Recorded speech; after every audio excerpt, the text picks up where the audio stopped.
Langsung aja. Mas P atau Mas V sih sebenarnya. Kan Mas Farid ya, pakai F ya. Fai.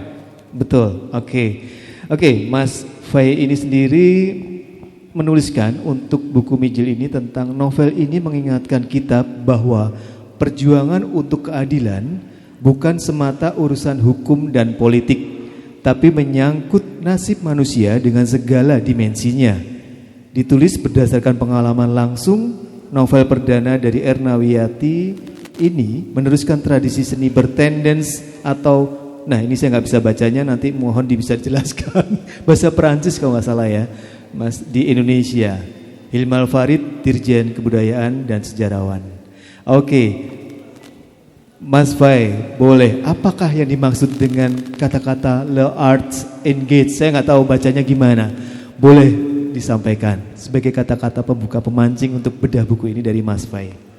Silakan. Baik, terima kasih. Selamat malam semuanya. Tapi sebelum mulai Mas, saya mesti minta maaf karena sebenarnya jam 9 udah mesti di tempat lain, orangnya udah nunggu di luar. Takut dimarahin nanti. Di potongan pendek itu saya mengatakan bahwa novel Mijil ini adalah bentuk sastra terlibat. Ya. Jadi sastra bukan hanya memotret realitas, bukan hanya menghadirkan realitas, tetapi juga punya potensi untuk menginspirasi masyarakat sehingga kemudian ya terlibat di dalam apapun yang diperjuangkan. Dan ini sebenarnya tradisi yang cukup panjang di dalam sejarah sastra kita ya. Mungkin sebagian dari kita tahu novel Max Havelaar, karya Multatuli, itu juga membuat potret mengenai kehidupan masyarakat di Banten ya pada abad 19, penderitaan dan seterusnya, bagaimana di bawah sistem kolonial itu orang begitu menderita. Dan novel ini kemudian menjadi kayak semacam bacaan wajib dari orang-orang yang menginginkan akhir dari kolonialisme. Ya. Hampir semua pendiri Republik kita ini membaca novel Max Havelaar.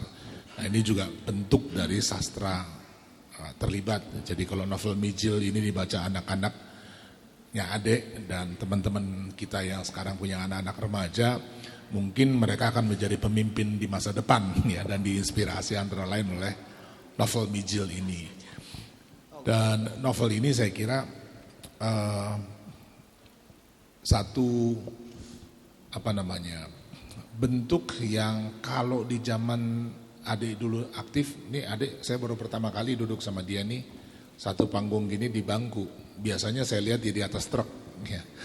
Di atas truk, di atas mobil itu, ya teriak pakai mikrofon, kita cuma ikut aja dari bawah gitu perintahnya dia. Nah, ya mungkin 10-15 tahun terakhir ini cukup banyak novel yang berbicara mengenai konflik agraria. Ya, tahun 90-an enggak banyak. Ya, tahun 90-an tuh yang ada adalah laporan LBH. Laporan Lembaga Bantuan Hukum. Ya, ada kasus penggusuran tanah, ada tuh. Ya, terus kemudian nah itu ada Satrio, ada teman-teman dari petani.id tahu persis lah gitu ya. Dan itu yang tadi saya bilang. Perjuangan keadilan itu kadang-kadang atau bukan kadang-kadang susah dijangkau oleh laporan-laporan hukum. Ya. Terbatas sekali laporan hukum itu berbicara mengenai apa di sebelah mana haknya dilanggar. Ya. Tetapi apa sih yang dialami orang yang dilanggar haknya itu? Ya. Itu nggak bisa dipotret oleh hukum. Kalau orang kemudian membuka pengadilan mengenai kasus, katakanlah kasus sengketa tanah, kita nggak tahu itu dalamnya hati orang yang tanahnya diambil itu kita nggak tahu, nggak bisa dibaca dari dokumen pengadilan misalnya. Kita juga akan susah membaca itu dari karya jurnalisme. Kita akan susah juga sekalipun tuh ilmu sosial yang hebat ya menangkap apa sih sebenarnya yang dirasakan. Suasana batin dari orang yang menderita itu seperti apa? Ini tempatnya sastra. Ini tempatnya kesenian. Ini tempatnya musik. seni visual, karya rupa dan seterusnya dan seterusnya. Hanya karya seni ini yang bisa menjangkau dunia batinnya orang yang menderita itu. Ya. Nah itu keunggulannya novel seperti Mijil ini, ya masuk ke dalam satu dimensi ya yang susah dijangkau oleh ilmu, susah dijangkau oleh hukum, susah dijangkau oleh jurnalisme. Ya. Dan biasanya laporan-laporan seperti itu, ya kita sering hampir setiap hari kita ada berita kan, ada kasus lagi di mana lihat televisi ada kasus dan segala macam. Dan biasanya respons kita ya prihatin gitu ya, tetapi tidak bisa menangkap ya apa sih sebetulnya di dalamnya itu dirasakan. Makanya tadi saya lihat tarian ini luar biasa ya. Karya tari ini bahkan membawa lebih jauh lagi ya. Bukan lagi dalam novel kata-kata yang tersusun dengan baik yang biasa kita apresiasi, tapi sudah masuk dalam dunia gerak. Ya. Dan itu mentransmisi, menyampaikan dunia batin melalui gerak itu juga sangat powerful. Musik sangat-sangat powerful. Mungkin di sini akrab dengan, di Jogja ini ada orang namanya John Tobing ya. Di zaman mahasiswa dulu tahun 90-an dia membuat lagu Darah Juang. Ya, lagu yang sampai hari ini masih dinyanyikan orang itu. Ya.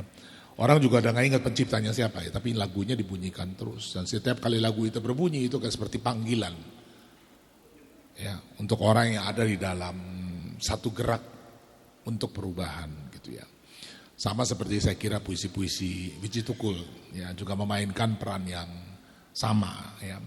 Karya-karya visual saya kira banyak sekali yang menginspirasi orang. Nah, itu saya kira posisi ya tempat dari karya novel Mijil yang ya saya sebut istilahnya itu langage seni terlibat lah bahasa Indonesianya. Itu gaya-gayaan aja biar Mas Satrio seneng gitu, pakai bahasa Prancis gitu ya. Jadi dan kalau kita perhatikan novel ya punya kekuatan besar karena dia menghadirkan realitas yang bahkan tidak disadari oleh karakternya. Kan novel ada karakter, kan ada tokoh-tokohnya yang bermain kan. Si petani yang menderita ini nggak tahu apa sih sebenarnya pembicaraan para pemilik perusahaan yang mengambil tanahnya. Ya. Dan premisnya dari novel ini kan sederhana sekali sebetulnya. Yang berhadapan adalah orang yang melihat tanah sebagai sumber penghidupan dengan orang yang melihat tanah sebagai sumber keuntungan. Dua hal berbeda sama sekali. Ya. Orang yang punya perusahaan itu udah hidup, nggak usah lagi dia nguruk pasir di situ, udah kaya dia, udah punya dia, hidupnya sudah selesai. Bahkan berhadapan dengan orang yang melihat tanah itu sebagai sumber satu-satunya sumber kehidupan dia, nggak ada lain. Itu aja konfliknya, ya kan? Tapi kalau kita potret dari sudut pandangnya si karakter masyarakat yang mengalami penderitaan itu, ya dunia dia kan terbatas. Yang saya lihat tetangga saya, yang saya lihat ada alat untuk menggali itu, yang saya lihat adalah polisi yang menjaga. Saya nggak tahu alam pikirnya orang di sana seperti apa. Yang bisa membuat gambar ini menjadi lengkap adalah novel. Novel yang menghadirkan realitas itu secara utuh. Makanya sering dibilang apalagi novel realis kuncinya adalah totalitas. Dia menghadirkan keseluruhan dari cerita yang oleh pelakunya sendiri hanya dilihat sepotong-sepotong. Polisi, satpam, orang yang terlibat menganiaya si petani apa segala macam, ini dia hanya melaksanakan tugas udah. Sama dia juga punya anak di rumahnya. Dia juga tidak melihat gambar besar itu. Dia nggak tahu penderitaannya si petani itu sebetulnya seperti apa sih gitu. Yang tahu siapa? Ya kita yang membaca. Ya, yang bisa tahu keseluruhan cerita itu ujung sampai ujungnya bukan apa siapa yang menderita dan seterusnya kita yang membaca ini. Itu kekuatannya dari novel karena menghadirkan realitas secara total. Ya. Dan hal ini berlaku untuk novel realis pada umumnya. Mungkin teman-teman di sini yang akrab dengan novel-novelnya Pramudia Anantatur sama ya. Dia berbicara tentang bangsa itu melalui tokoh yang sangat unik. Anak muda, nggak punya pengalaman, baru lulus sekolah HIS, namanya Mingke, ya. Terus di dalam perjalanannya itu belajar sama orang yang namanya Jean Marais, orang Prancis, bertemu lagi dengan Jan Daperste, orang Indo. Ya tanpa sadar kita pembaca melihat bagaimana dia menjelajahi dunia, bertemu dengan segala jenis orang. Apa yang mempersatukan mereka? Kita sebagai pembaca tahu yang mempersatukan mereka adalah perjuangan melawan ketidakadilan. Dan di akhir novel ini kita bisa bersimpulan yang disebut bangsa Indonesia sebenarnya adalah orang-orang kumpulan yang berjuang melawan ketidakadilan, tidak lain. Kalau mau dilihat darahnya ada Madura namanya Darsam, ada Nyai Ontosoro, ya diangkat dari desa kemudian menjadi orang yang sangat terpelajar. Ada orang Perancis itu nggak ada darah Indonesianya sama sekali, ya. Ada Yanda Persto orang Indo yang ditolak sama Belanda, tolak sama itu juga menjadi sahabatnya Mingke, menjadi teman seperjuangannya. Kalau ditanya bangsa di dalam konsepsi itu apa? Ya semua orang ini yang terlibat di dalam perjuangan melawan ketidakadilan. Definisi dari bangsa Indonesia yaitu jangan dilihat darahnya, Jawa, Manado apa segala macam, nggak ketemu. Ya. Jangan dilihat agamanya apalagi, nggak ketemu.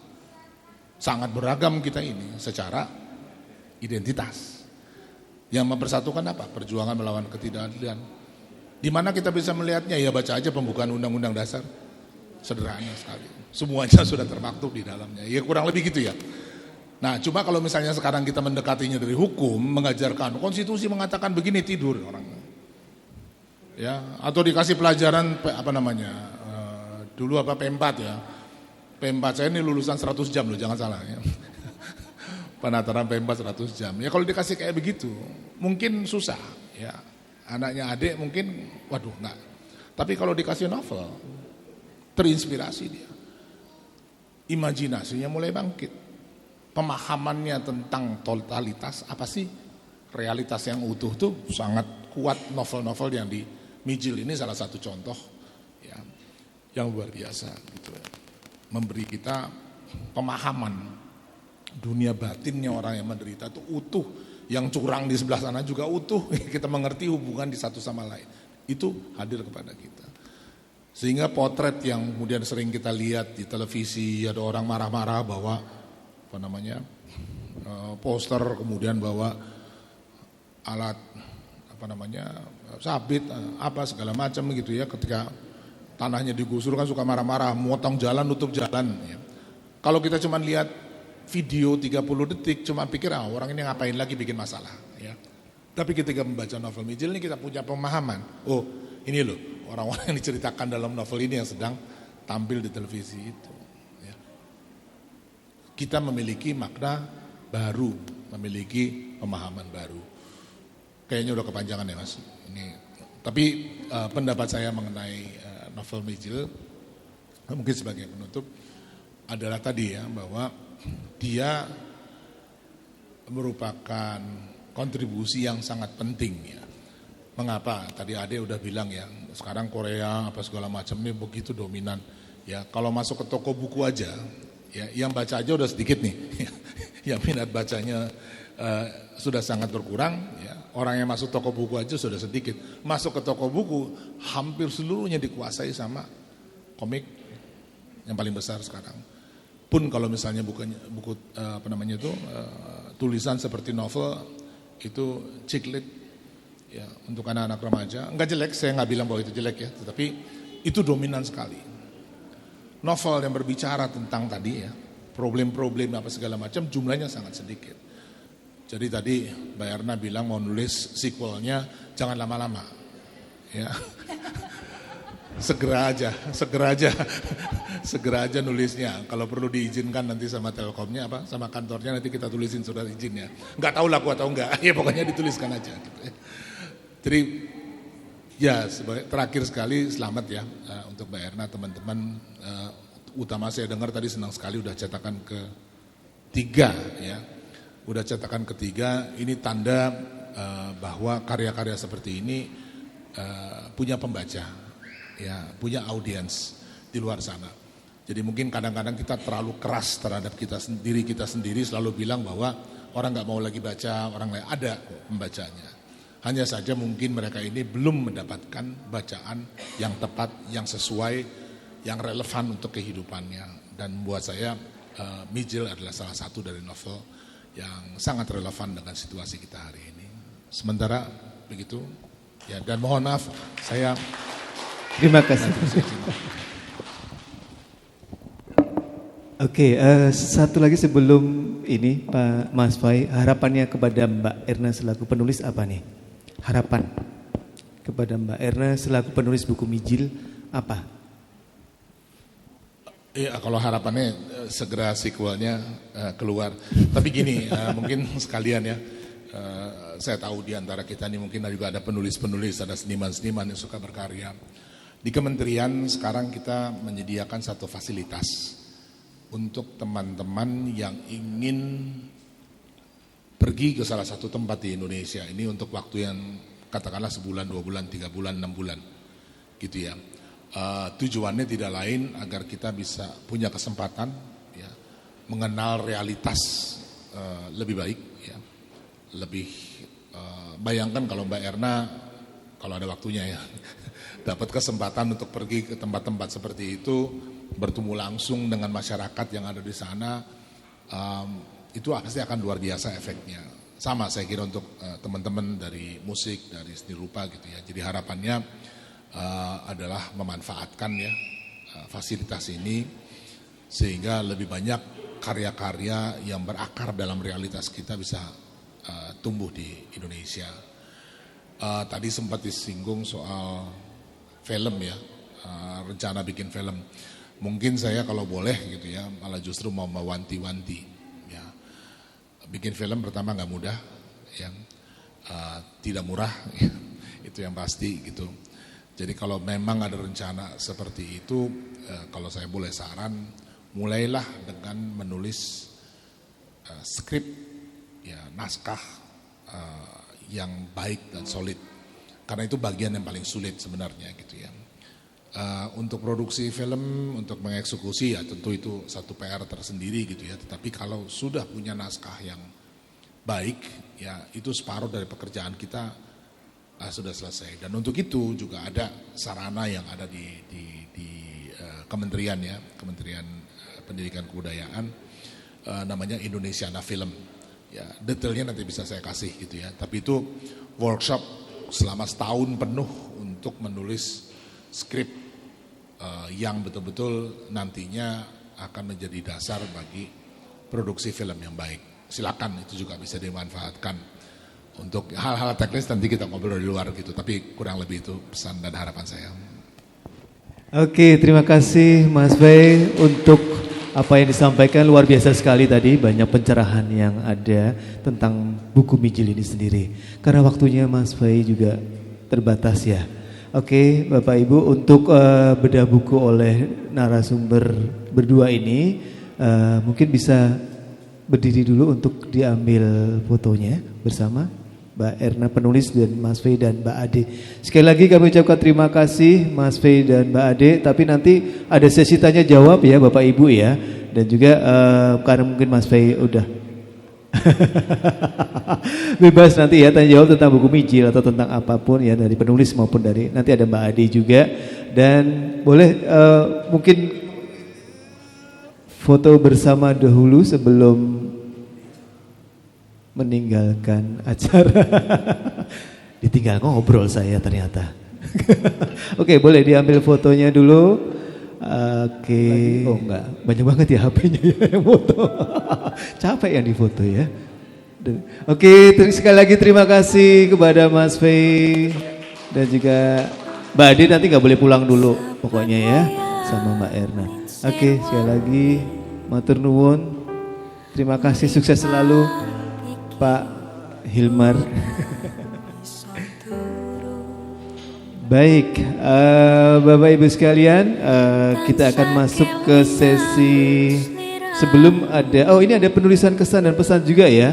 Untuk kepada penulis di sini ada papan tulis ya Mbak Erna ya. sebelum kita ke tanya jawab, di sini ada papan tulis. Apa nih papan tulis ya? Apa sih namanya tuh? Kok papan tulis itu kan pakai kapur ya? Blabak. Oh ya, blabak. Lebih parah itu ternyata. Nanti Bapak Ibu minta tolong nanti bisa menuliskan kesan dan pesan ya untuk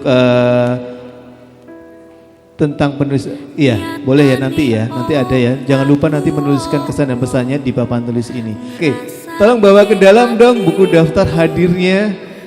Oke, itu kita akan ada 2 ya. Yang paling datang awal siapa dan yang paling akhir siapa? Datang awal tapi lupa nulis. Nah, salahnya sendiri. Oke, siapakah? Oh, oke. Yang paling datang awal ternyata ada 2. Oke, langsung aja deh 2 deh karena bukunya 2. Nganti tekan besok kapan konku mentem ora bisa turu. Apa iki sing jenenge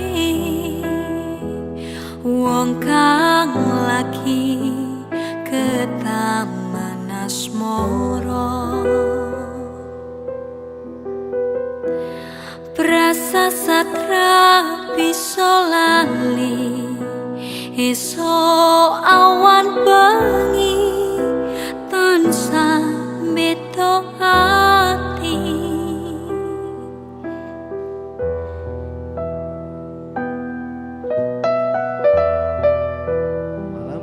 Baik Bapak Ibu sekalian, kita akan memasuki pada sesi tanya jawab ya. Kita akan lempar beberapa yang mau nanya kepada penulis maupun kepada Mas di online. Belum, offline dulu aja ya. Oke.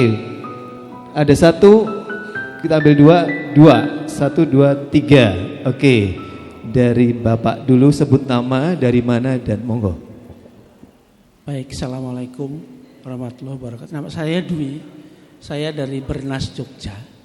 Kebetulan pada saat kejadian di sana saya aktif mengikuti perlawanan di Pantai Trisik. Nah, pertanyaan saya adalah karena kebetulan kerjaan saya nulis berita antara fiksi dan non fiksi.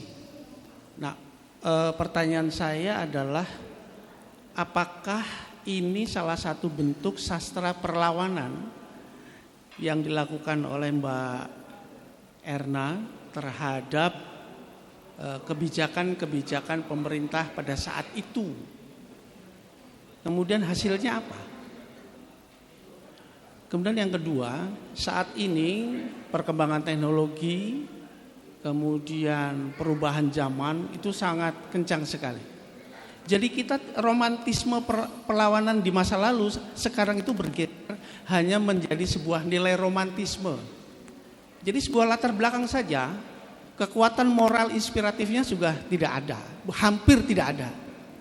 Karena bergeser pada nilai-nilai universal. Mbak Erna dan teman-teman sekalian, ada beberapa contoh bagaimana karya sastra itu tidak lagi bertumpu berat pada nilai-nilai perlawanan yang pernah ada dalam catatan sejarah, tetapi pada nilai-nilai universal kemanusiaan. Saya nggak yakin generasi Z itu juga senang membaca, seperti memang ada 1-2 dan menjadikan ini bagian dari inspirasi. Boleh kita lihat berapa persen perjuangan Kartini yang menjadi inspirasi betul-betul bagi kaum wanita sekarang ini. Boleh kita lihat bagaimana 10 November menjadi betul-betul menjadi inspirasi bagi kita. Itu akan bergeser. Anak-anak sekarang itu lebih menghargai nilai-nilai dalam pengamatan saya, karena saya masih menulis soal itu, bahwa anak-anak sekarang itu lebih menghargai nilai-nilai yang bersifat universal. Nun sewu misalnya persahabatan, nilai kemanusiaan. Itu berlatar belakang pada persoalan-persoalan yang dia hadapi. Satu karya yang belum lama itu Dirty Voice. Itu juga sebuah karya sastra. Dan itu fakta, dan itu perlawanan, betul-betul perlawanan. Saya nggak tahu, saya belum baca novelnya Mbak Erna, tapi saya nggak tahu novel ini dalam pikiran saya apakah ini akan membuat orang seperti memiliki inspirasi seperti Dirty Voice gitu, atau konsep estetikanya yang lebih menonjol dengan latar belakang perlawanan itu gitu loh. Ini ada dua hal yang berbeda. Di November 1828 latar belakang Pangeran Diponegoro itu menjadi satu bentuk perlawanan, tapi perlawanan dalam konsep bagaimana orang melawan kolonialisme penjajah. Itu saja dua. Kemudian ada beberapa novel-novel yang kalau baca Api di Bukit Menoreh deh, ST Sunario itu. Bagaimana latar belakang sejarah yang kuat membangun kerajaan Mataram itu dengan dibuih percintaannya Danang Sutawijaya dengan Dimas Mirah, kemudian segala macam. Mungkin Charles Dickens pernah menulis seperti yang dilakukan oleh Mbak Erna di Tale of Two Cities. Itu hampir persis suasananya. Saya belum baca, tapi ketika revolusi Prancis datang di sana, terjadi perlawanan bagaimana meloloskan diri. Saya pikir itu. Jadi saya mohon dijelaskan deh, Mbak Erna itu nanti menuju romantisme perlawanan, bukan aktivis 98, gak ada hubungannya dengan 98 buat saya gitu loh. Karena ini dia terjadi di tahun berapa ya? 2000-an kalau nggak salah, 2000-an. Jadi nggak ada latar belakang aktivis 98, enggak gitu. Itu maksud saya begitu. Terima kasih Mas. Oke, mau ditanggapi dulu ya, boleh? Silakan. Cek, Mas punten tadi Mas Mas Dwi dari Bernas ya. Luar biasa nih pertanyaannya berat Mas Adit. Iya. Saya ini cupu Mas, bukan suhu. Iya. Terus terang ini kan baru novel perdana ya, dan baru comeback setelah 30 tahun vakum menulis. Cuman tadi memang gini Mas, tadi yang pertanyaannya Mas Dwi, apakah ini sastra perlawanan gitu ya? Terus terang kalau melawan dengan terang-terangan, saya karena masih bekerja di salah satu ini ya, BUMN, saya bukan yang kayak Mbak Ade tuh bisa to the point kalau mau melawan demo gitu ya Mbak ya, di atas truk tadi kata Mas Fai, tumben di atas panggung, biasanya di atas truk ini orasinya.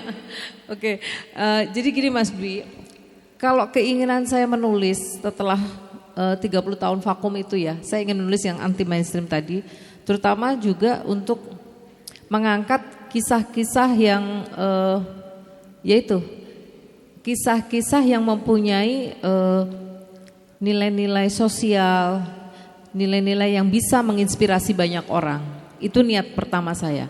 Jadi terus terang saya bukan untuk melawan pemerintah, tapi saya ingin menginspirasi orang bahwa sekecil apapun kebaikan yang kita lakukan ya, itu insya Allah akan sangat bermanfaat bagi banyak orang gitu ya. Dan saya ingin menginspirasi para generasi muda yang tadi disampaikan Mbak Ade maupun Mas Fai, bahwa generasi muda saat ini kan cenderung ada yang bilang generasi stroberi gitu ya, menyek-menyek gitu ya, putus cinta sedikit kayaknya dunia sudah berakhir, nilai kuliah jelek langsung galau, teman punya barang branded kita nggak mampu beli langsung sedih gitu ya. Nah, saya ingin menginspirasi bahwa ini ada anak muda karena tokoh utamanya dua-duanya berusia di bawah 30-an tahun ya, di bawah 40 tahun ya, masih kategori milenial lah kalau saat ini. Mereka itu justru punya kepedulian yang tinggi terhadap rakyat kecil, terhadap para petani dan nelayan. Itu yang ingin saya angkat, bahwa ini loh ada anak muda yang mereka peduli, mereka rela mempertaruhkan nyawa untuk memperjuangkan keadilan bagi rakyat yang kaum marginal tadi, yang terpinggirkan tadi itu. Jadi mungkin tidak melawan, ya saya tidak ingin melawan pemerintah yang berkuasa, tapi saya ingin menginspirasi orang melalui hal kecil yang bisa saya lakukan, yaitu membuat tulisan. Begitu Mas Dwi. Nah, mudah-mudahan ya ini seperti tadi contohnya anaknya Mbak Ade yang udah baca Mijil juga jadi terinspirasi bahwa ternyata perjuangan mahasiswa zaman itu berat, tokoh muda itu berat. Ya, jadi kembali ke yang aktivis 98. Ini salah satu tokoh utamanya Kresha itu memang seorang aktivis tahun 90-an, bukan 98 lagi, 90-an. Jadi Kresha itu di prolog. Nah, mungkin Mas Dwi perlu baca nih buku saya ya, biar lebih ngeblend gitu. Si Kresa itu di prolognya itu dia diculik pada saat dia membantu petani menjual produk pertanian di Pasar Keranggan Jogja. Nah, jadi latar belakang tokoh utamanya itu adalah seorang aktivis mahasiswa. Kemudian pada saat itu kan tahun 2007 ya, kejadian Trisik itu 2006 sampai 2007-2008 lah. Itu ada konflik Trisik, dia membantu para petani itu mengatasi konflik agraria ya, antara petani yang punya lahan di lahan pertanian di sepanjang pesisir pantai dengan kaum kapitalis yang ingin mengubah lahan pertanian menjadi proyek penambangan pasir besi. Seperti itu. Jadi saya ingin menginspirasi, bukan melawan dalam arti langsung straight gitu ya, melawan, tapi tidak, ingin menginspirasi supaya orang tuh punya keberanian membela ketidakadilan. Itu punya keberanian membela ketidakadilan, dan kaum muda itu punya kepedulian dengan masyarakat yang kurang beruntung gitu. Jadi jangan hanya terpaku ke masalah pribadi. Even itu dua tokoh utama ini punya masalah pribadi, mereka tidak larut dalam masalah pribadinya, tapi mereka berusaha justru membantu orang lain gitu Mas. Itu upaya saya untuk menginspirasi gitu. Terus cukup menjawab mudah-mudahan ya. Nanti harus baca bukunya juga ya, boleh? Dalam bentuk-bentuk sastra yang saya ketahui perlawanan, kita mulai saja dari yang paling W.S. Rendra saja dengan sajak-sajaknya. Bahkan yang 98 Wiji Tukul, Khairil Anwar, Raja Ali Haji dan segala macamnya. Itu semualah bentuk-bentuk sastra perlawanan yang sama intinya, menginspirasi. Tetapi saya berbicara pada konteks kekinian, transformasi nilai-nilai itu bukan lagi transformasi perlawanan terhadap penguasa, tetapi terhadap nilai-nilai kemanusiaan yang diambil. Betul. Jadi ini yang nah sehingga akhirnya kebijakan pembangunan, romantisme penguasa itu hanya menjadi latar belakang. Karena borderless ini hampir sama seperti mungkin ada yang di Palestina, mungkin ada di sana gitu loh. Nah, saya ingin bertanya, kekuatannya Mijil itu, kalau tadi saya belum menyinggung soal budayanya gitu loh. Apakah ini peran budaya ini juga membantu menguatkan identitas, menguatkan perlawanan masyarakat lokal terhadap kebijakan itu, gitu loh maksud saya gitu. Terima kasih. Saya pernah membaca bahwa bangsa yang punya karakter kuat itu adalah bangsa yang punya jiwa nasionalisme tinggi, ya. Bangsa yang punya karakter kuat itu tidak akan mudah tergerus oleh perubahan zaman ya. Jadi maksudnya dia akan tetap eksis suatu bangsa itu. Tidak akan mudah terkontaminasi oleh hal-hal yang bisa menggerus nilai-nilai budaya itu sendiri. Nah, melalui karya Mijil yang menurut saya ini karya yang sederhana ya. Setelah sekian puluh tahun saya nggak menulis, tapi saya ingin menyelipkan nilai-nilai budaya. Kalau tadi pertanyaannya terkait nilai budaya, mungkin melalui percakapan sehari-hari yang sederhana. Karena kalau tadi seperti Mas Fai bilang, orang kita kalau langsung disodori bacaan yang berbobot dalam arti yang ilmiah, yang berat, itu udah males duluan gitu Mas. Jadi saya mencoba, bahkan untuk font hurufnya pun saya buat besar. Kebetulan saya memang pakai kacamata ya, jadi kalau huruf kecil-kecil mata saya tambah sakit ya. Jadi saya buat, dan jarak spasinya saya buat agak jauh. Karena saya tahu mayoritas orang Indonesia itu nggak suka baca ya. Saya berusaha membuat bacaan yang sebenarnya berat, tapi saya buat secara ringan dengan bahasa yang sehari-hari kayak kita ngobrol gitu ya sama teman. Tapi sebenarnya kalau mau jeli membaca Mijil, banyak pesan-pesan berat yang sebenarnya saya sampaikan melalui percakapan yang ringan. Monggo silakan dibaca Mas Dwi kalau penasaran. Jadi saya ingin menyampaikan sesuatu yang berat melalui hal yang ringan. Itu karena ya banyak memang saya senang juga sastra-sastra yang Lard Engage ya tadi ya, melibatkan manusia seperti yang karya-karya sequelnya Pramudia Anantatur ya, Bumi Manusia, Rumah Kaca segala macam itu itu kan memotret kehidupan realitas sosial, apa-apa yang perlu diperjuangkan, ada ketidakadilan antara penguasa dan rakyat, ketidakadilan antara si miskin dan si kaya. Nah itu yang coba kita potret, kita angkat, tapi dengan bahasa yang ringan gitu Mas. Kalau langsung berat, saya nggak yakin ada yang mau baca sampai selesai. Dan romantisme perlawanannya memang tidak hanya sekedar melawan, tapi juga itu tadi bisa menginspirasi, dan supaya juga lebih menarik tak tambahi bumbu-bumbu romantisme percintaan dari imajinasi saya dan thriller-thrillernya, pembunuhan-pembunuhannya supaya lebih menarik, supaya lebih bisa membuat orang bertahan membaca dari halaman pertama sampai halaman terakhir. Gitu Mas. Oke. Boleh ya? Boleh. Saya menambahkan aja. Jadi di buku Wijil ini bercerita tiga orang sebenarnya, tiga orang anak muda di luar Wina ya, yang bermula pada mahasiswa. Mereka bergerak dari mahasiswa. Kresna yang kemudian dia tetap konsisten membela orang-orang kecil yang kemudian memang tertindas di fisik. Kemudian ada, saya lupa namanya,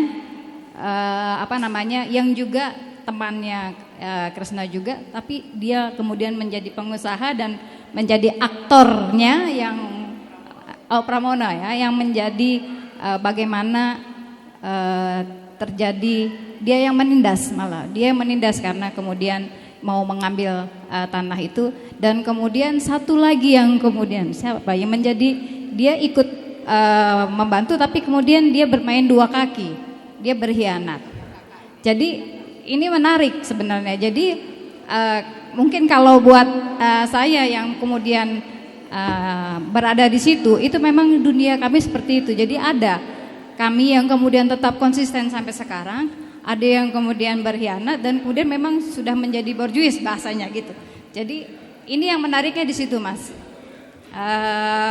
Konsisten ketika kemudian masih dari mahasiswa, konsisten terus membela yang lemah, kemudian dia menjadi borjuis dan kemudian menjadi penjahatnya lah ya gitu ya. Kemudian satu yang kemudian kedua-duanya. Nah itu kondisi real yang kemudian memang kami ketika di lapangan seperti itu. Gitu. Jadi menariknya lagi adalah kemudian ada bumbu-bumbu tadi, ada budaya yang kemudian di situ muncul, dan itu ketika membaca itu kita nggak bosan. Itu sih sebenarnya menarik sekali. Jadi mungkin ketika Mas nanti mulai membaca nggak mau berhenti nanti Mas, karena dia dibuat begitu menarik gitu, dan nggak, bahasanya juga tadi tidak terlalu berat walaupun sebenarnya memang berat. Oke. Oh ya mungkin Mas Adit satu lagi tadi terkait dengan Gen Z. Ada salah satu teman saya yang beli ini dan dia kategorinya Gen Z ya. Dia bilang, Mbak, setelah saya baca buku ini saya baru nyadar mahasiswa zaman dulu itu perjuangannya membela kebenarannya itu udah kelas dewa ya, membela rakyat kecil yang terpinggirkan sampai dia mementaruhkan nyawa. Sementara saya saat menjadi mahasiswa saya hanya berjuang melawan kantuk di kelas. Saya jadi malu mengingat perjuangan saya dibandingkan dengan perjuangan mahasiswa di era tahun 90-an gitu. Wow, luar biasa. Perjuangan meraih IP yang bagus juga sih. Oke, tadi ada yang bertanya kedua. Siapa ya? Pak. Ini dengan dulu. Oke, Mas. Assalamualaikum warahmatullahi wabarakatuh. Selamat malam Ibu Ade, selamat malam Ibu Eni Wijaya. Perkenalkan, nama saya Andi dari Karangjati, Kecamatan Bergas, Kabupaten Semarang. Terima kasih untuk undangannya, Bu. Di sini saya, alhamdulillah, semenjak saya menerima novel itu dan langsung saya baca itu 2 hari 1 malam, lebihnya sekitar 45 menit itu, alhamdulillah sudah bisa khatam dan sudah bisa mengambil sinopsis. Walaupun saya sebelumnya belum melihat belum membaca sinopsisnya. Tapi ada satu kendala Ibu. Saya itu sempat bingung. Ini halaman saya itu ada yang hilang 1. 349 sampai 350 itu hilang. Akhirnya saya kontak Pak T. Pak T, aku pinjam novelmu, tak gawe ngelanjutke ceritane. Nah, jadi seperti itu. Apakah di sini yang memiliki buku novel Mijil ini semua halamannya itu lengkap atau mungkin hanya saja saya saja? Kalaupun mungkin hanya saya saja, mungkin lebih untuk dievaluasi untuk bagian percetakannya. Terima kasih Ibu Erna. Matur suwun. Nggih, matur suwun sangat Mas Andi ya. Koreksinya, mungkin karena saya juga pada saat nerima buku itu kan masih segelan plastik semua ya. Jadi nyuwun sewu saya nggak ngecek satu-satu, tapi biasanya saya ambil satu, saya cek, oh ini oke, lengkap. Berarti itu nanti saya retur Mas, saya ganti deh dengan yang lebih lengkap.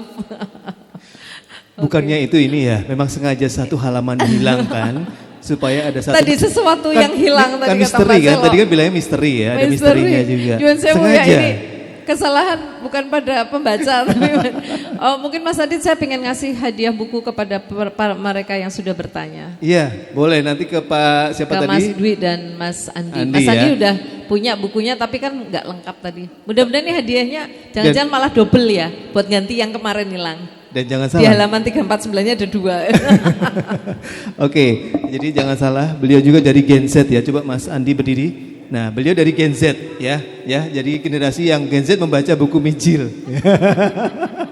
Maaf Mas, bercanda. Oke, satu lagi. Siapa nih tadi ya? Pak Doktor. Nah, ini dia. Silakan.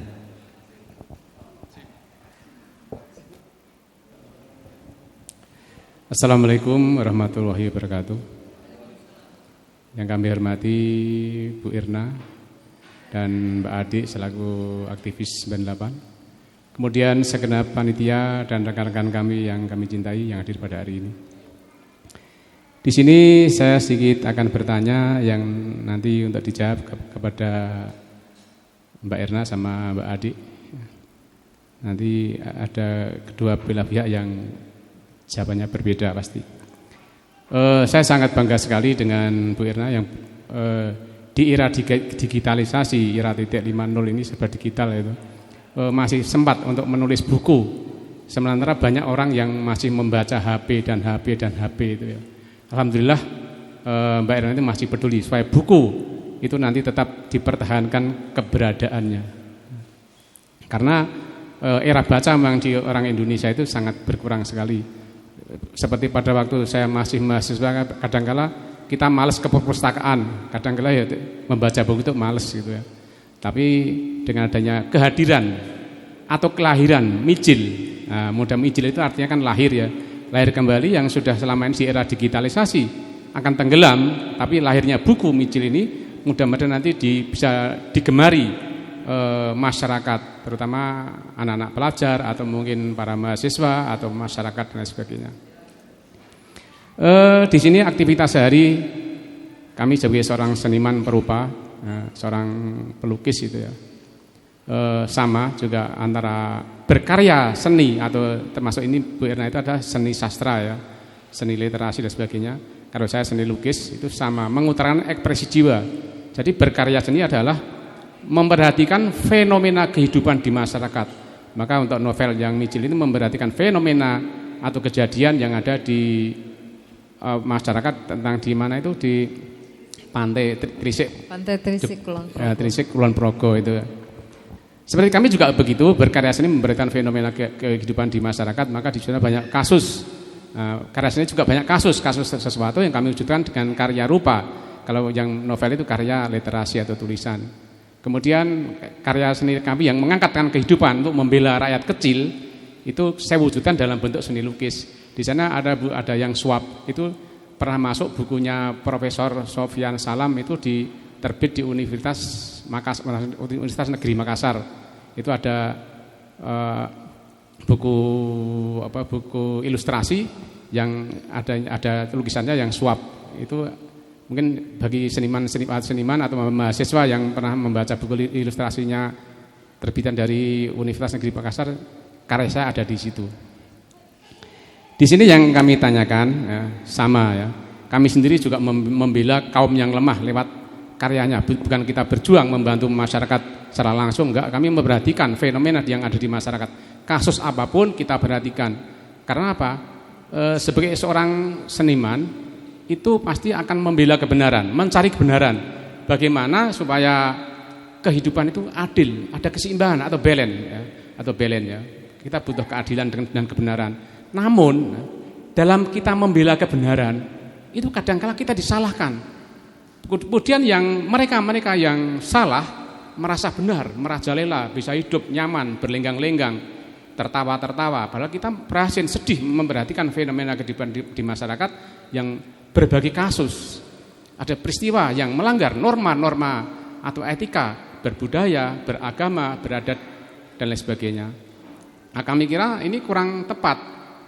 Kalau dibiarkan kita menulis atau mungkin berkarya seni itu dibiarkan, itu hanya untuk mengingatkan supaya mereka sadar bagaimana perbuatan mereka itu kok melanggar aturannya. Seolah-olah dia mau menanya sendiri. Nah, itu kami kira kita merasa prihatin sekali ya. Wah, kok begitu ya, hidup itu enggak nyaman. Padahal kita sama-sama, kita lahir ke dunia ini adalah derajatnya sama. Yang membedakan adalah mungkin hanya kekayaan atau derajat dan lain sebagainya. Padahal kita itu tidak ya. Kita lahir suci, bersih dan tidak dikotori oleh peristiwa-peristiwa yang kurang baik. Setelah kita besar, nah ternyata kita itu dalam hidup di masyarakat itu ada fenomena-fenomena yang selama ini tidak adil yang diutarakan oleh para seniman-seniman yang hadir saat ini atau mungkin masyarakat termasuk pelaku-pelaku budaya dan sebagainya itu menuntut keadilan. Tapi dengan sayangnya kenapa mereka itu yang merasa salah kok menang-menangi dewi dan tidak memperhatikan istilahnya kehidupan masyarakat kecil atau kaum-kaum yang lemah. Jadi kita melalui karya seni itu kita berjuang untuk melawan keangkara-murkaan supaya hidup itu menjadi lebih nyaman, damai, sejahtera lahir maupun batin. Nah, kami kira demikian.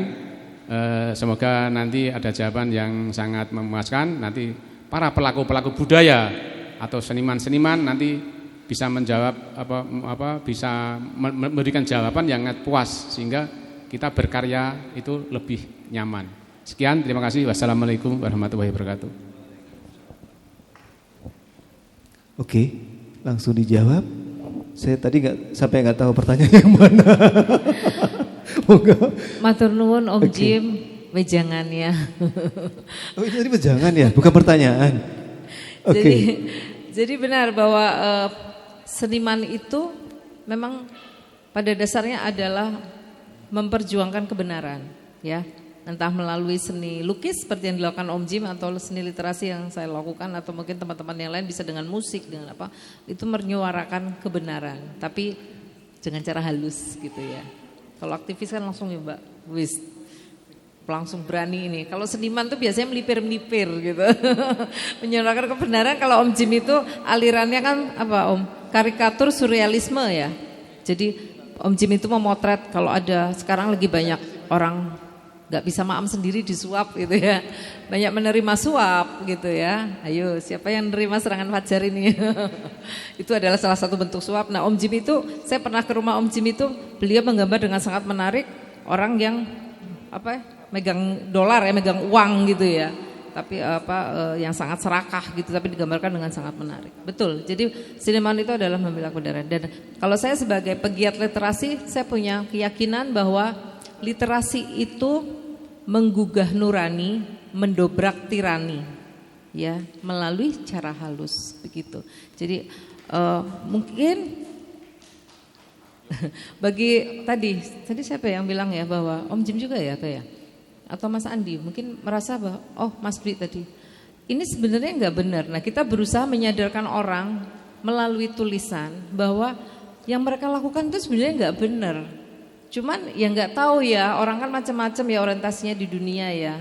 Ada yang mungkin pengen bondo, pengen jabat, pengen harta, pengen tahta, wanita, kuota kalau sekarang ya. Ya Mas Hanif ya, pelaku internet. Nah seperti itu ya, kita coba menyadarkan para saudara-saudara kita yang mungkin ya kita nggak merasa sok benar ya Om Jim ya. Seniman itu bukan merasa sok benar, tapi kita ingin menyuarakan kebenaran, ingin menyadarkan, tadi saya sampaikan menggugah nurani. Jadi ingin iki loh, yang kamu lakukan tuh sebenarnya nggak benar, tapi kenapa kamu lakukan? Tapi kita mengingatkan orang-orang itu dengan cara halus, dengan cara melipir-melipir itu Mbak, gitu bahwa itu tadi. Makanya saya selalu punya pedoman literasi itu menggugah nurani dan mendobrak tirani. Kita melakukan perlawanan secara halus melalui seni, gitu. Mas Adit, tanggapan saya. Sudah. Ini bukan pertanyaan tapi wejangan yang kemudian saya tanggapi. Ujangan dari Pak Doktor ya. Oke, 3 pertanyaan dari 3 penanya tadi dapat door prize ya, Mbak Irna. Oh, Mbak Ede, oke, boleh. Nanti Om Jim nggak puas kalau saya belum Menjawab, memberikan tanggapan ya. Terima kasih ininya. Memang teman-teman seniman ini luar biasa, saya apresiasi sekali. Yang menulis, kemudian yang melukis, mereka juga berani loh. Sebenarnya berani mereka meneriakan melalui salurannya masing-masing. Yang menulis, kemudian yang melukis. Kalau saya kan memang passionnya di sini ya.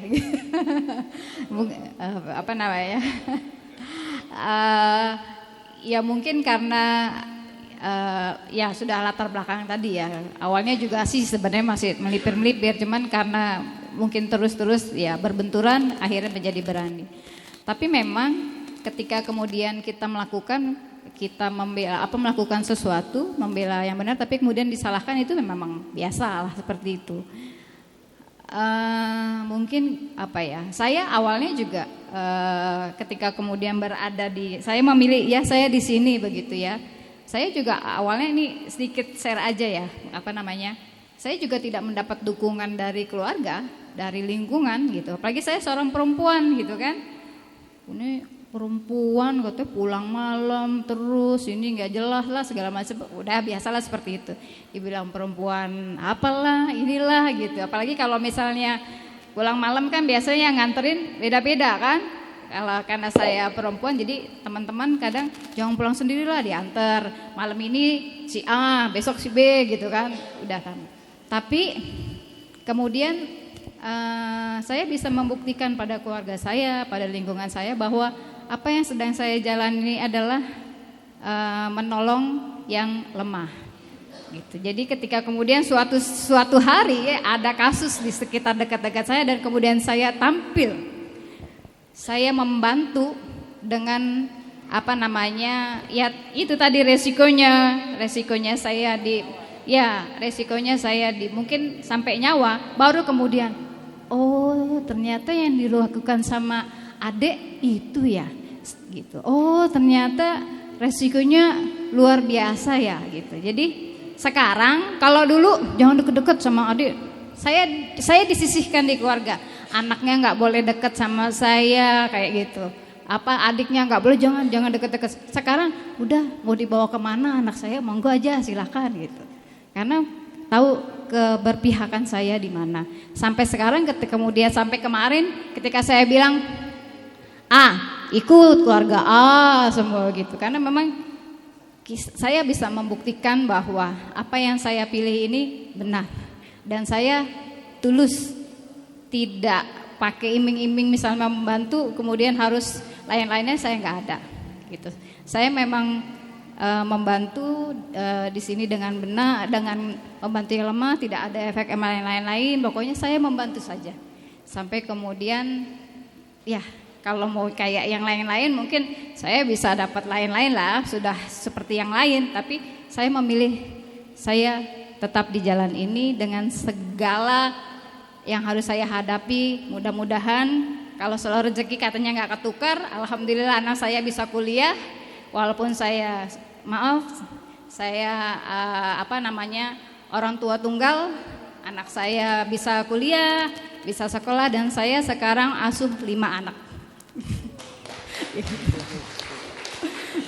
Tapi ya itu saya begitu luar biasa buku itu. Menarik juga di situ. Memang nih saya bicara bagaimana orang yang konsisten membela, kemudian mungkin ini kan juga akan, kalau misalnya ada yang membaca dan agak-agak belok-belok, oh begini ya orang yang saya rampas tanahnya, mereka akan merasakan ini ya gitu. Saya tahun 2001 sampai 2009 pernah mengajar di sekolah dasar negeri, dan karena saya orang lapangan, saya jarang mengajar yang lain-lain. Jadi tutup buku, kamu bisa baca lain-lain. Kalau soal ini pelajaran kamu bisa baca. Saya tanya jawab, saya bercerita sedikit dengan anak-anak murid saya. Intinya kurang lebih begini, jika kamu punya sedikit tanah, nak, jangan kamu jual. Walaupun itu ada iming-iming uang besar, 5 juta, 10 juta, waktu zaman itu masih besar lah ya kan gitu. Itu memang besar waktu kalian terima. Tapi sebenarnya kalau kalian kelola tanah itu tidak akan habis. Keuntungannya bisa untuk anak cucu kalian.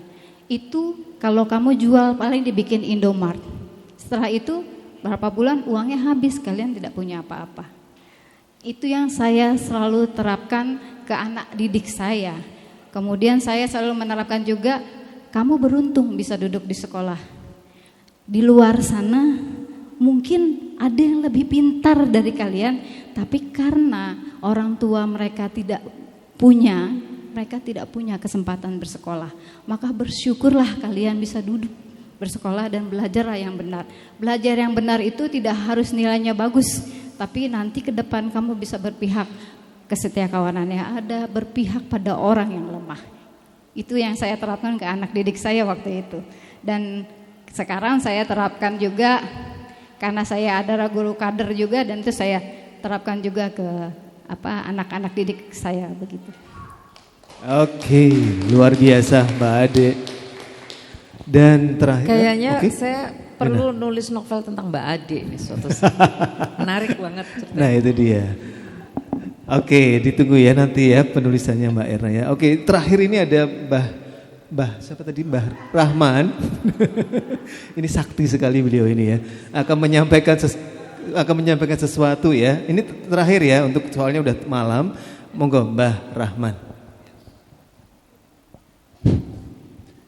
Mahar dikeng tias ring kamardikan. Merdeka dalam kemerdekaan.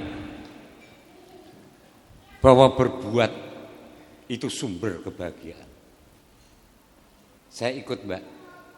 Besok saya tak menulis stiker tulisan mijil yang saya akan tempel di hampir seluruh pintu masyarakat saya.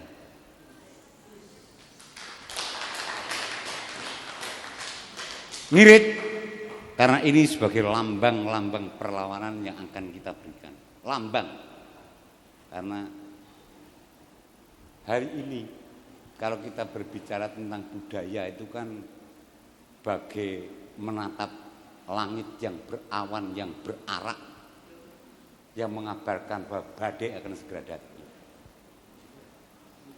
Nah, untuk itu pula saya yakin Mbak besok juga akan bikin stiker.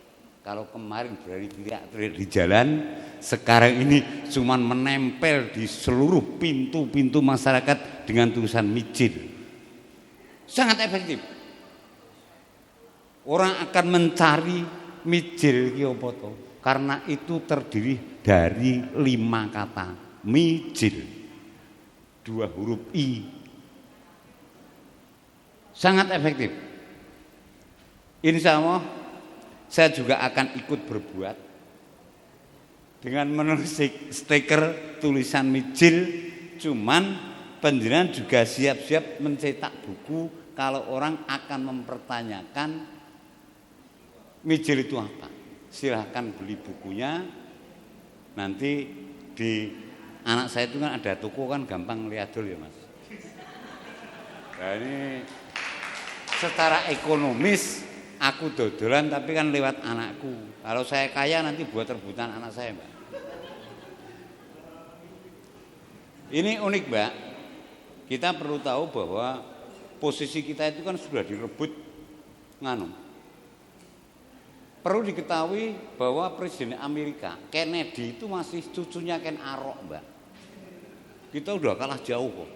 Tapi juga perlu tahu bahwa gambyong tadi tarian kurang disempurnakan. Kalau penjelasan butuh film, ini ada pemilik Asdrabi. Besok tinggal sambung aja, ngomong sama Pak Dijen, biayai, kan tinggal gitu. Neng, saya nuntut ke Mbak E, tidak ke Penjaringan, karena Penjaringan menulisnya. Penjaringan adalah orang yang sudah memberikan lambang-lambang perlawanan. Perlawanan itu ayo kita tambah Mbak, jangan enggak usah teriak lagi. Besok bikin stiker kayak saya. Tulisan mijil tempel ke pintu-pintu masyarakat kita. Biar nanti kalau satu masyarakat tempat saya 170, saya kan hanya akan bikin sekitar 200 stiker saya tempel di pintu-pintu masyarakat saya. Di sana akan ada tulisan mijil, orang akan bingung, mijil itu apa? Nah ini, kita perlu tahu bahwa bahasa Jawa ini masih menempati urutan ke-11 dari lebih 6.000 bahasa yang dipakai di dunia. Lebih dari 6.000 bahasa. Bangga kita sebenarnya. Tapi, agak nyelekit ya. Pantaskah kita ini menjadi bangsa pewaris budaya adiluhung? Masih pantas enggak? Ini pertanyaan besar yang sebenarnya sudah harus berkali-kali kita luncurkan. Sekali lagi bahwa dalam beberapa hari yang akan datang saya tetap akan membuat tulisan mijil itu dan akan saya tempel di seluruh masyarakat di lingkungan saya. Paling sekitar 170 sampai 200, murah Mbak. Terima kasih. Hanya itu sebenarnya banyak yang akan saya sampaikan ke Pak Dirjen sampai dengan revitalisasi kebudayaan Jawa sebagai subsistem kebudayaan nasional, karena ketika budaya Jawa ini dihabisi tanpa perlawanan, bagaimana dengan etnik budaya lain yang ada di Indonesia? Mati kita. Saya rasa demikian. Wassalamualaikum. Luar biasa Mbah Rahman. Sebentar, contekannya kok ya banyak juga ya ternyata ya. Wow, ternyata contekannya banyak. Oke. Pertanyaan saya, kenapa stikernya hanya 200 ya tadi ya? Karena warganya 170. Oh, Pak Sekjen nggak ada.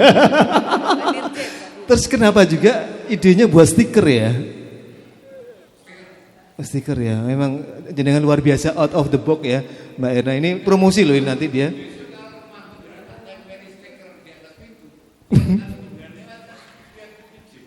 Enggak, saya ingatnya Mbah Rahman malahan.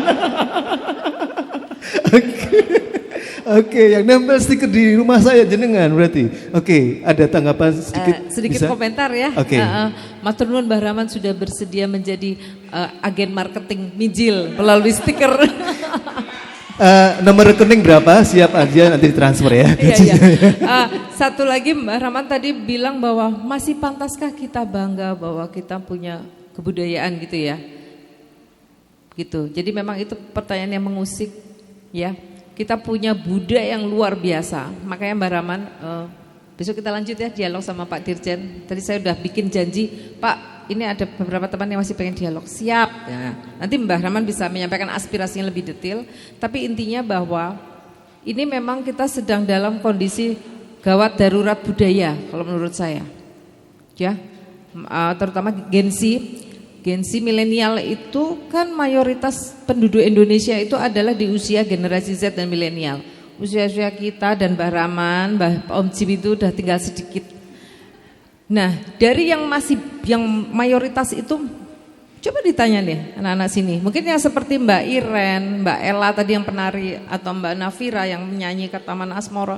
Berapa banyak sih mereka yang mau nyanyi Jawa, yang mau belajar tari Jawa? Mereka lebih suka BTS tadi ya, mungkin budaya-budaya Korea, drakor gitu ya. Nah itu memang kita menurut saya kondisi darurat budaya. Makanya acara ini saya gagas dengan teman-teman petani ID ini sudah lama. Pingin rasanya geret Pak Dirjen Kebudayaan. Ayo toh Pak, mari kita sama-sama bangkitkan lagi kebudayaan Nusantara. Merdeka ya Pak. Oke. Oke, silakan Mbak Ade. Ya, kalau soal budaya saya memang sangat ini juga Pak. Kebetulan juga gitu, saya ikut dalam kelompok yang pemerhati budaya. Bagaimana Nusantara dulu kita begitu menjadi pusat peradaban kan gitu. Tapi sekarang kok seolah-olah ya gitu, seolah-olah kok kita Nusantara ini jauh ketinggal. Jadi kalau apakah kita masih harus berbangga dengan budaya kita, dengan bangsa kita? Kita harus bangga, Pak. Kita harus bangga. Nah, itu tugas kita, PR kita semua sama-sama bagaimana mengembalikan kejayaan Nusantara itu. Bagaimana kemudian menguak bahwa Nusantara itu tidak seperti yang kemudian ada dalam buku-buku sejarah yang sebenarnya itu bukan yang seperti itu juga gitu. Banyak sejarah Indonesia yang kemudian tidak ditulis, tidak diceritakan, kemudian yang kita pelajari dalam sejarah, dalam kelas-kelas yang kita pelajari itu. Tapi banyak sejarah yang kemudian yang sebenarnya membuat kita, ternyata para luhur kita, nenek moyang kita itu luar biasa. Nah itu yang kemudian makanya sejarahnya bukan hanya kemudian dari 65 segala macam yang harus menjadi PR buat kita semua, tapi bagaimana juga sejarah para luhur kita seperti apa, pendiri bangsa kita bagaimana, ini yang menjadi PR kita bersama. Tapi kalau saya jawab Pak, haruskah kita masih bangga? Saya bangga Pak. Saya bangga. Mungkin kalau saya nggak bangga, saya akan ikut yang lain-lain. Tapi karena saya bangga menjadi bangsa Indonesia, makanya saya berada di titik yang saya tentukan sekarang ini. Oke, luar biasa sekali Mbak Ade. Baik Bapak Ibu sekalian, akhirnya kita akan sampai di penghujung acara. Oh iya, nanti sebelum pada kundur atau pulang, nanti menuliskan kesan dan pesan ya yang ada di papan situ untuk penulis Mbak Ernawati untuk novelnya Mijil. Tapi sebelum ini kembali ke tempat, Mbak Ade sekali lagi terima kasih untuk waktunya, sudah rawuh dari Jakarta. Foto bareng nanti semua dulu ya. Tapi sebelum itu Mbak Erna boleh berdiri sebentar, Mbak Ade boleh berdiri sebentar di sini nanti. Dan saya minta tolong Mas Andi, monggo silakan, ini ada satu surprise buat Mbak Erna dari Mas Andi. Mas Andi ini, ini akan memberikan satu kenang-kenangan buat Mbak Erna. Ya, ini adalah siluman, Mas Andi adalah seniman siluet. Jadi siluman, kenapa ya jadi gitu ya? Oke, boleh dibuka. Jadi ini adalah karya khusus yang dibuat oleh Mas Andi untuk Mbak Erna selaku penulis Mijil, dan ini adalah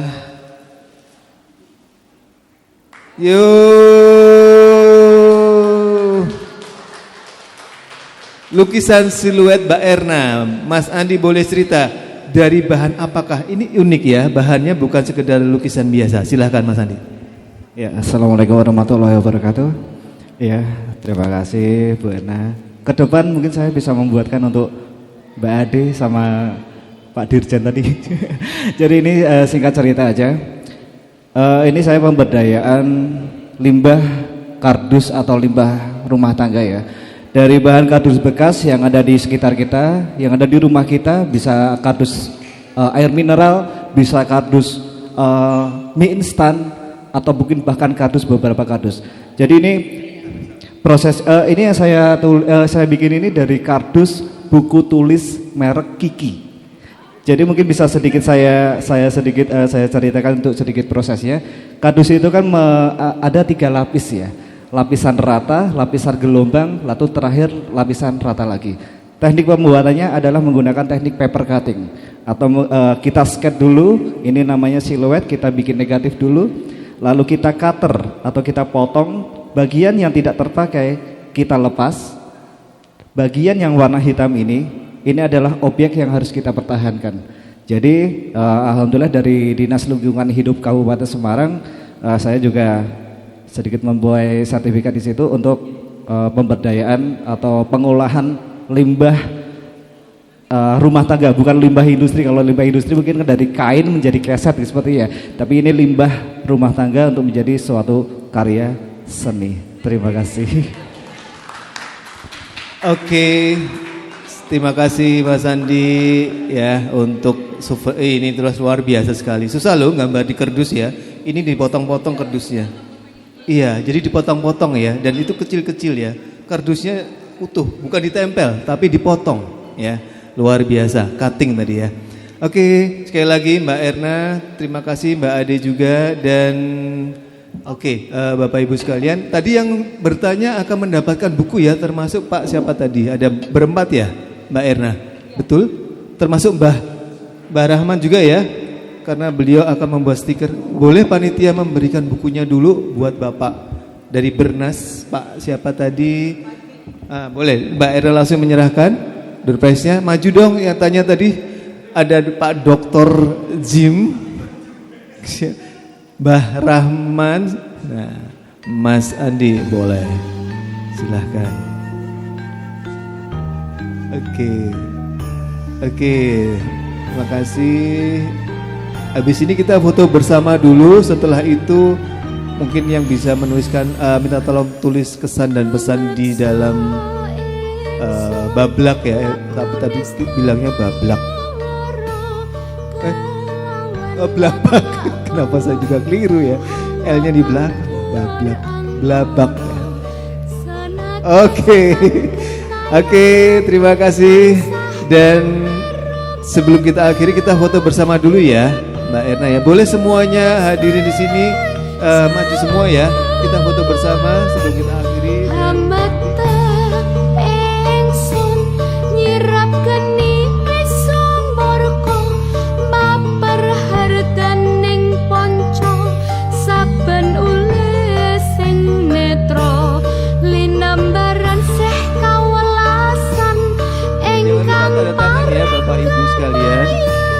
Dan akhirnya sekali lagi kami ucapkan terima kasih kepada Bapak Ibu sekalian yang sudah rawuh, dan selamat malam, semoga kembali ke rumah dengan lancar.